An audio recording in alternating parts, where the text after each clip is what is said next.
Invested at? How can I make it have babies? You feel me? So I haven't never been, at least in the past 20 years, I haven't never been the type that just, I got to buy things when I get paid. I don't wear a lot of jewelry. It's just not an interest of mine. So, I'm not one of those that is get rich quick type of nigga. You know what I'm saying? Mine is about saving, investing, reading, compounding knowledge, and compounding income to set yourself financially free from working for someone else. Because you'll work for someone else until you die. Unfortunately, our system doesn't teach financial literacy in schools. It's somewhere in the back of our American conscience that we know we can't have slaves, but we know we need a working class. So we need the effect of having the masses of people indebted to work, right? And so our system comes up with ways to keep that perpetuated. But let him continue. Made based on short-term survival rather than long-term prosperity, and you're always one step away from crisis. Most people live their entire lives in this state, calling it having a career, calling it being responsible, calling it the way things are.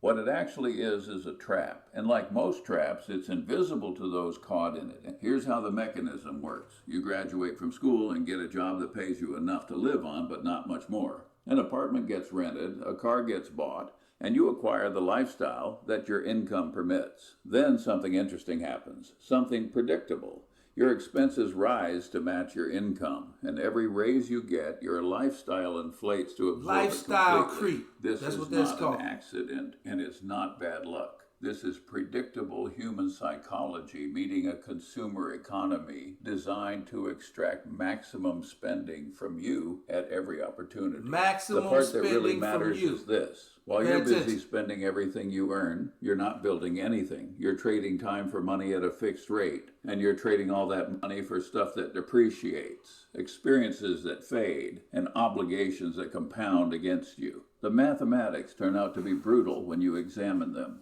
Earning money and spending money at roughly the same rate means you end the year with approximately what you started with, which is nothing. 40 years of this pattern ends your career with still nothing, except now you're older, your earning power is declining, and you're more dependent than ever before. This is what happens to most people, not because they're stupid, but because no one ever explained to them the difference between making money and building wealth. Making money is... Yeah, the difference between making money, building wealth, accumulating passive income. We don't teach that, in mass, because like I said, our system understands that we need most people kind of indebted and working. Otherwise, we won't have a workforce. Okay, but there's little clues, on the passive income that you create. The game of life is one. The game of Monopoly is one. If you ever play the game Monopoly, you ain't going to win Monopoly by going around the board, collecting $200, never buying any property, and just hoping to make it around the board to collect your salary. You're not going to win that way. You're going to end up hoping you don't land on somebody's property or end up in jail. And that mirrors real life. The people that win at the game of life are the people that either have the capital or save and accumulate the capital to become owners, to buy property on the board. So that when other people land on your property, you collect. And you collect when it's not even your turn to roll the dice. You see the genius? So basically, if you get involved in real estate, or if you get involved in many other businesses, I'm going to stick to real estate for this example, you basically playing Monopoly with real cash, like my boy Jay-Z said. Right? Now, simply put, you own the property, you buy and hold it. People need housing. They need to rent. They need to lease. Maybe you got an Airbnb. They want a vacation in your spot. They pay you to do that. Meanwhile, what they're paying you goes to pay down the property value of your property that you don't even live in. And then, if you've bought well, the property will rise in value. And as your tenant helps you pay that down, this room right here becomes the equity that you can cash out or use or let it accumulate, take it out and buy more property, and just kind of keep that cycle going. Because you can't win at this game never buying property.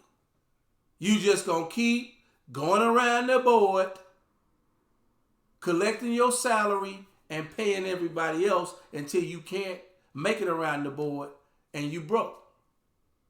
Okay, so there's little clues here, even though, but a lot of times when you want to hide knowledge, you put it in the book. There's financial books, there's literacy books, there's The Richest Man in Babylon, there's Think and Grow Rich, there's Rich Dad, Poor Dad, there's libraries of physical books, libraries of books on Spotify and iHeart that you can take advantage of and further your financial education and let it compound. So when you know better, you can do better with your money. So often people don't use the tools in front of them. That's why you are watching this video, and that's why you are going to join my community so that we can be talking and helping one another grow on this type of thing. Let it continue. It's what you do for someone else. Building wealth is what you do for yourself.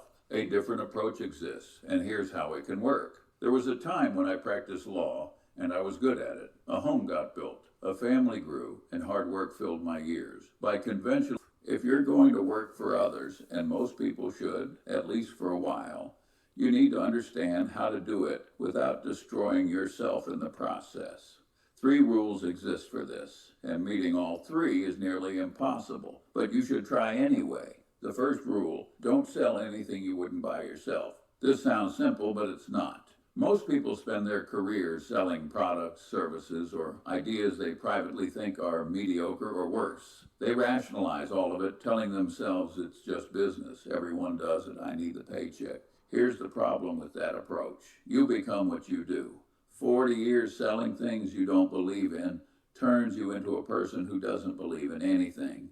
Your self-respect erodes bit by bit. Your judgment atrophies from disuse, and you lose the ability to distinguish good from bad because you've been pretending there's no difference. The safest way to get what you want is to try to deserve what you want. It's such a simple idea, just the golden rule applied to commerce. But almost no one follows it because following it requires short-term sacrifice for long-term gain, and humans are catastrophically bad at that trade-off. The second rule, don't work for anyone you don't respect and admire. This one matters even more than the first, and here's why. We're all subject to control by authority figures, particularly authority figures who are rewarding us, and this is basic psychology that you cannot escape. You will become more like the people you work under because that influence is nearly inevitable. Working under someone dishonest makes you more dishonest. Working under someone mediocre makes you more mediocre. Working under someone brilliant and ethical makes you more brilliant and ethical. You don't get to choose whether you're influenced. You only get to choose who influences you. The solution I found was simple. I figured out the people I did admire, and I maneuvered cleverly without criticizing anybody until I was working entirely under people I admired. A lot of organizations will permit that kind of maneuvering if you're shrewd enough to work it out. Most people don't try. They take whatever assignment they're given and wonder why they end up becoming someone they don't like. The third rule, work only with people you enjoy. Life is too short to spend with people who make you miserable, and this seems obvious, yet most people violate this rule constantly while telling themselves they have no choice. Let me get this out too. Let me just clear this up, okay? Because somebody needs to hear this, right? There is no such thing as a middle class. There is absolutely no middle class. American capitalism has two classes: the ruling class and the working class. That is it. The ruling class and the class of owners. And you think, first of all, you might be thinking billionaires, but there's so much more to it than that, because you can be a member of the ruling class by starting off buying property. But then the working class, and you can be in the working class and be a professional athlete or a singer. But if you got to work for your paycheck, then you are in the working class, and you will continue to need to use physical effort to make a living. Whereas the ruling class makes money off the working class because they have positioned themselves to own what you need to lease, to have you financing what they own. Okay? But it ain't but two classes. The idea of a middle class started around the 20th century, but really came into prominence and popularity around the 50s. Okay? And during that time, the banks had to push home ownership as the American dream. And in pushing that, most people couldn't afford the homes at the prices, so they could do what? They could borrow. They could take out a mortgage loan from the bank. Okay? At an interest rate that would only interest the banks and the people who had ownership of the land that the houses were going to be put on. So you could buy this American dream, this piece of it, pay 30 years incrementally, 1% each month into this home, paying interest. You could live there, be in the middle class, while the rulers or the owners of the property collected interest hand over fist for years and years and years off of this property. Okay? So this is where the middle class idea began. Okay? When I think about a true middle, I go the richest American to the motherfucker living on the street. Okay? So if you I live in Austin, so if you go Elon Musk to the people on the street, in the middle would be somewhere about 10 billion, 20 billion. That would be a median middle. All right? So if you earning the average income around this part of the town, part of the city, is $60,000, $70,000. You earn $70,000. Your ass ain't nowhere in the middle. A million, if a 400 billion is here, a billion is here, several hundred million and a million is here, and you make 70,000, your ass ain't in no middle. But when you use the term middle, it makes people feel comfortable about their station in life. Oh yeah, I'm not doing that bad. I'm in the middle. It's a middle class. And so the middle class could be anywhere between 70,000 and $1 billion. So the idea of there being a middle class is totally nonsensical and false. Okay? But it does provide comfort food for the ruling class to keep the working class striving for something. And not only striving for something, but satisfied with financing their home and financing their cars and borrowing and constantly here we have Christmas coming up, constantly going into debt, borrowing money to spend when those profits just go uphill. The only people that have a really good Christmas are the people that own Christian Dior, the people that own Gucci, the people that own all these other brands, Apple, that we're going to be rushing to the stores to go and spend our money, go broke. This 2025 was one of the worst years I've seen with layoffs. We had to shut down. Nevertheless, people are going to be packed in the stores trying to get credit cards. They're going to offer you credit cards. They're going to offer you credit so that they can get you into this debt trap, which keeps you middle class people working, you the working class. Okay? So the reason why I share this type of information, this type of perspective on this channel is so that we can be talking candidly about what's going on in the financial world on the financial game board that we all a part of. Okay? Let's let them know. Poor and miserable with nothing to show for the compromise. Now, the mathematics of independence deserve direct examination. The first $100,000 is brutal to accumulate, but you've got to do it anyway. I don't care what sacrifices it requires. If it means walking. I'm going to stop right here because he used a very important word that's important. Two words that's cuss words to most Americans: sacrifice and discipline. Those two things will cause you to create the first set of capital that you will be able to multiply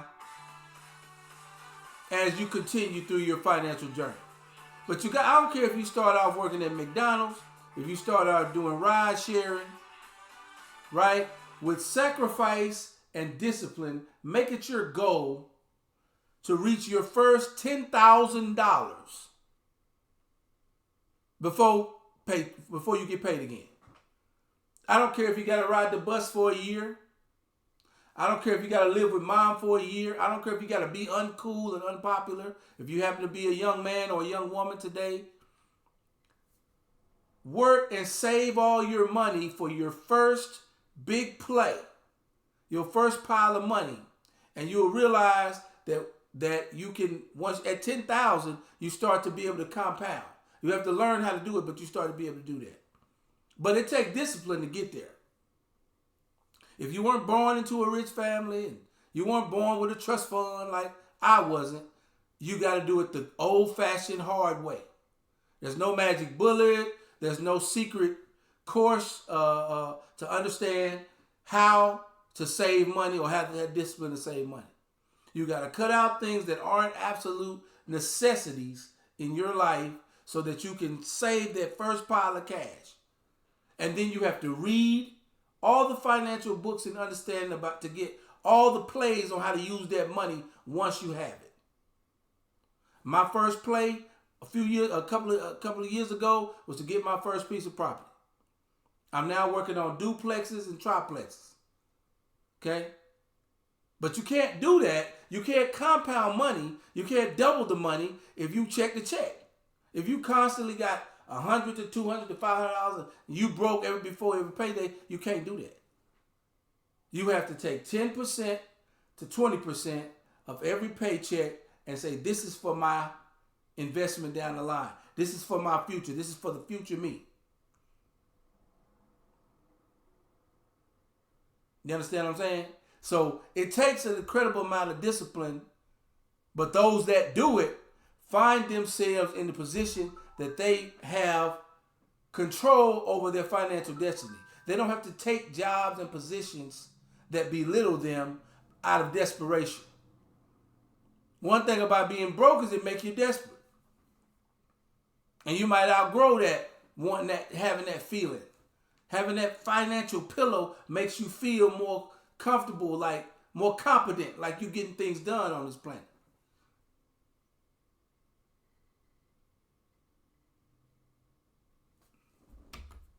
Everywhere and not eating anything that wasn't purchased with a coupon. Find a way to get your hands on. Little to compound means a little more. But if you can accumulate a meaningful sum, say $100,000, and let it compound uninterrupted, you've planted a money tree that will keep growing, whether you pay attention to it or not. I like that. A money tree that'll keep going. This compounding effect. And he mentions 100,000. Some people mention 50,000. I got my first start with 10,000. But whatever it is, you can't simply keep spending that at zero. You got to save some of that money, and you may have to have discipline for a year or 2 to 3 years before you get that first pile of cash. But then like he said, that first pile of cash becomes the seed of a money tree.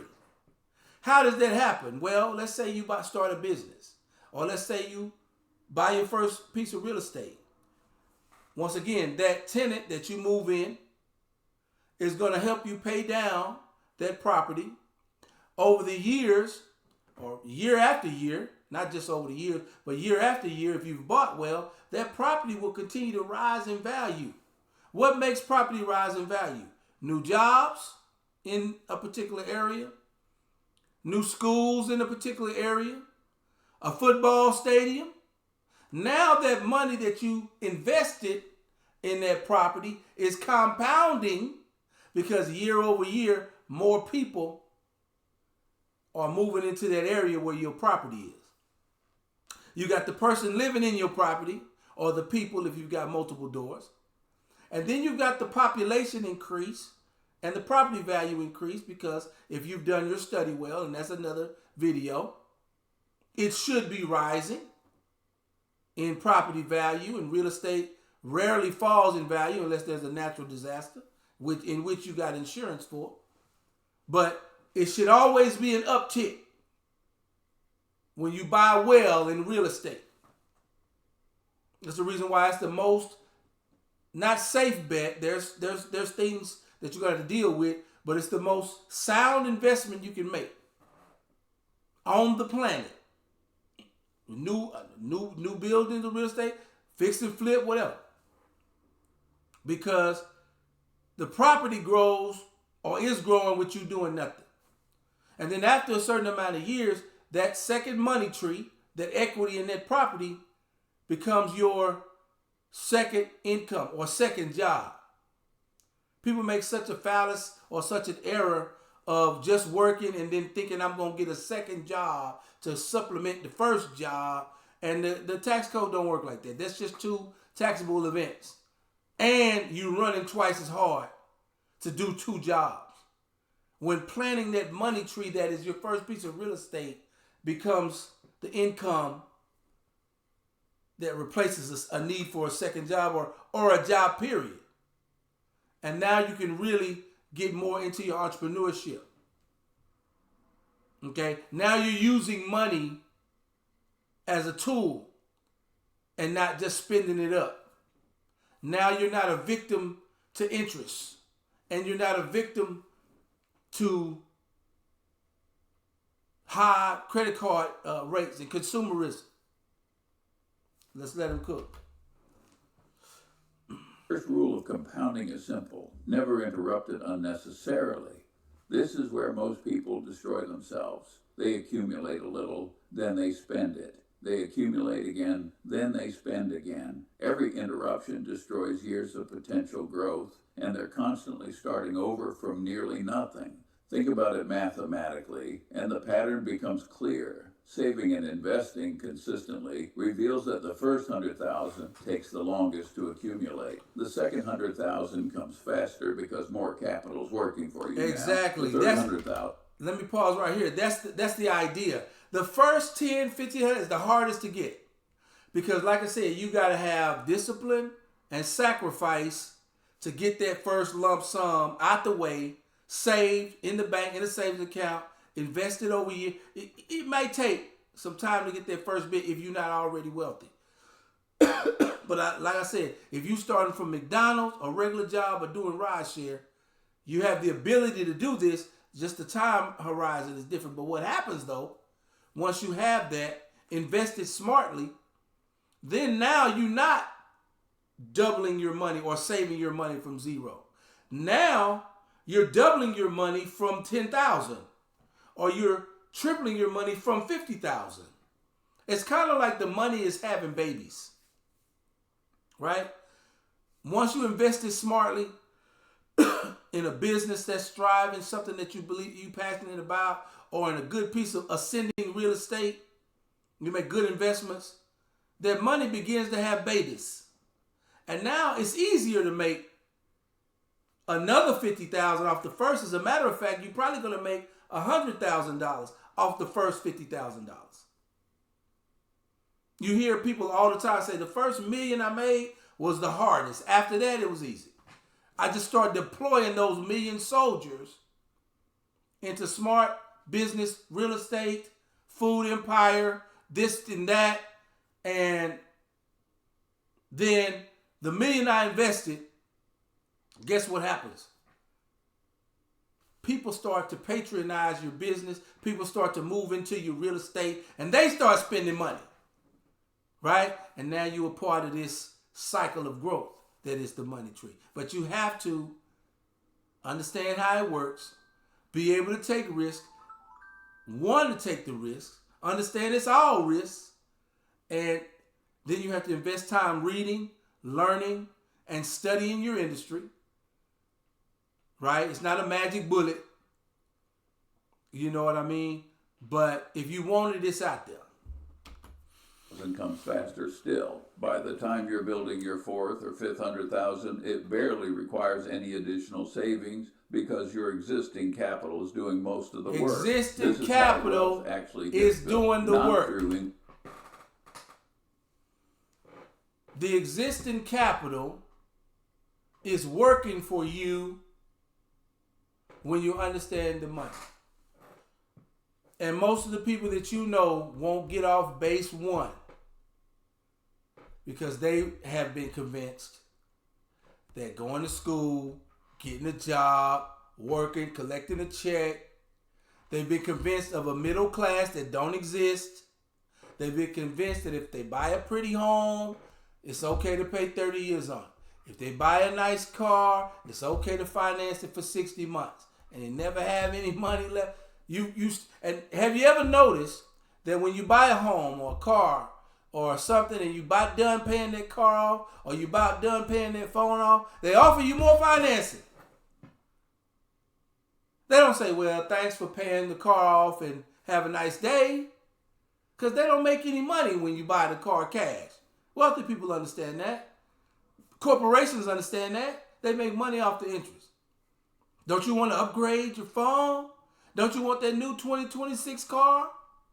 Well, you can keep your payments the same and extend your terms another 60 months, which means we're going to tie up another 5 years of your income. And you're like, ooh, that's a good deal. Yeah, they must really care about me. They offering me this new upgraded car for the same payments. Now we want you to keep making those payments for 5 more years, continually paying interest on it. Trust me, I ain't judging. I did the same shit. I had to wake up myself. But I'm sharing this. I'm sharing my story. I'm sharing this understanding with others, people like myself, that want to, if they're at the beginning of their journey, I'm in the middle of my journey of becoming more and more financially independent. I'm financially independent, but I'd like for my entire family to be more financially independent. My wife still works. I'd like for her to have the option to work if she want to. Right now, she, loves her job, and that's good, but I'd love for us to have more options. And you may be watching this video right now, feeling like you don't have options because, if you like me, sometimes you wake up pissed off. Like, how in the fuck is everything going up? The government's shutting down. Prices are getting higher. Incomes are staying stagnant. But it's not your fault. Financial independence and even wealth should be taught, should be common knowledge, but it's not. You got to go seek that knowledge. Just what you're doing right now.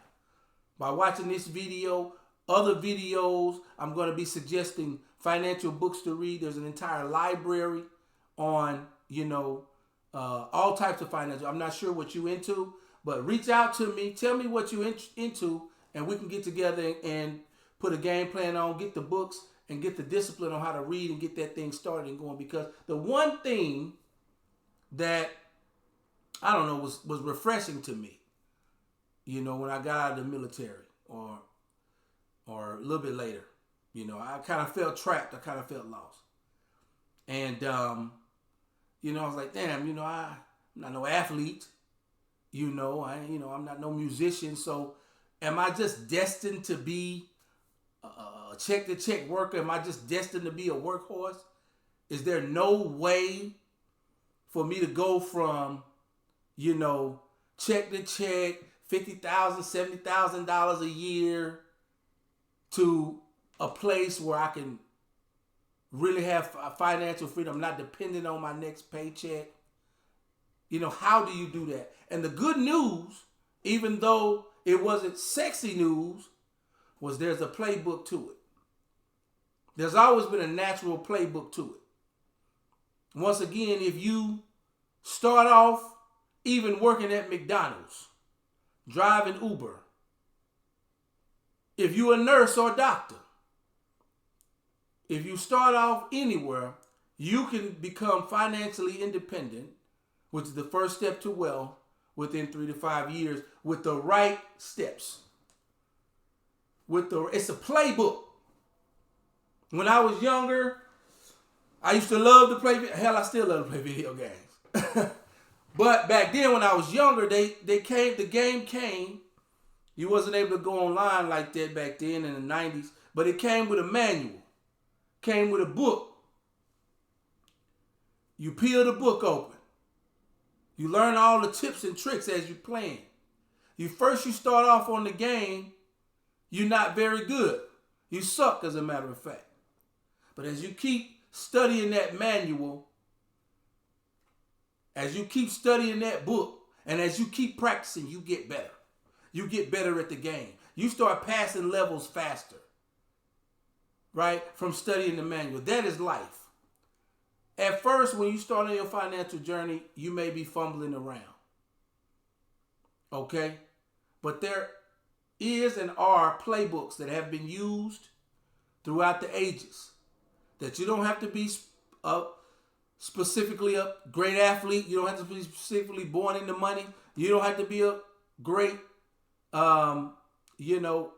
movie star or nothing like that.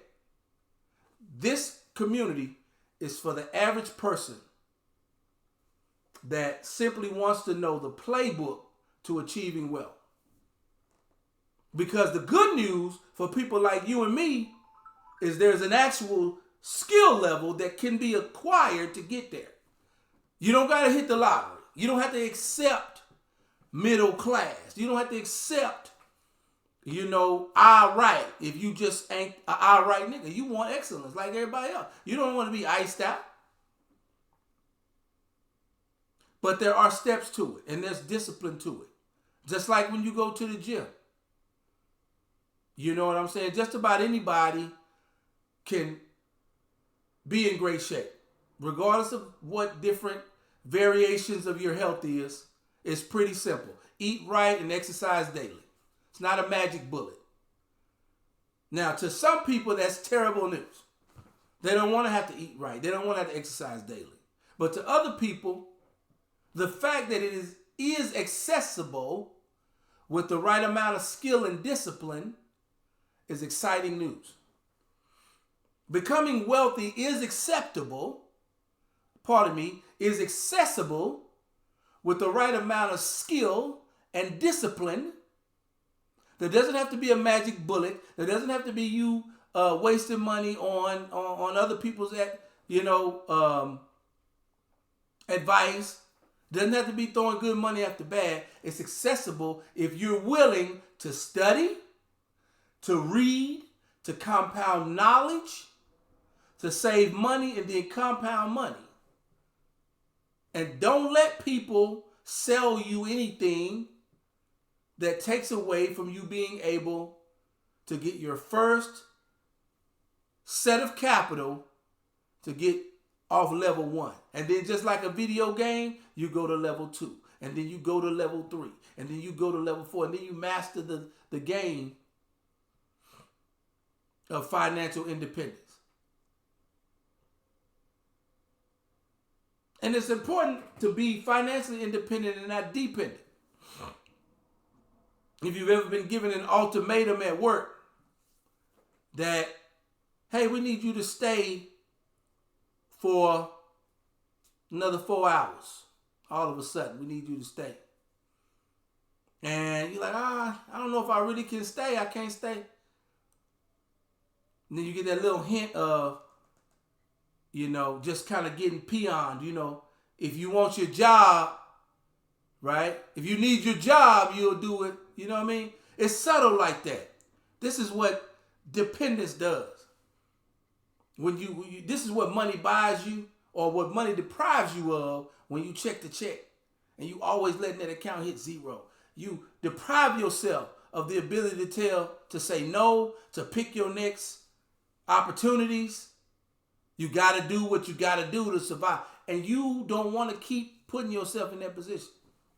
So now when your boss comes to you with an unfair request and he knows that you are strictly dependent on that job, you don't have any other income set up, right? People become you wouldn't notice it, but people come to know who to push certain buttons with, and who, they say they happy when you buy a new car because they know you got to pay for that shit with their job. So now when they give you more responsibility, less pay, or more responsibility, same pay, you don't have the wherewithal and you don't have the opportunity to resist and say, nah, fuck that shit.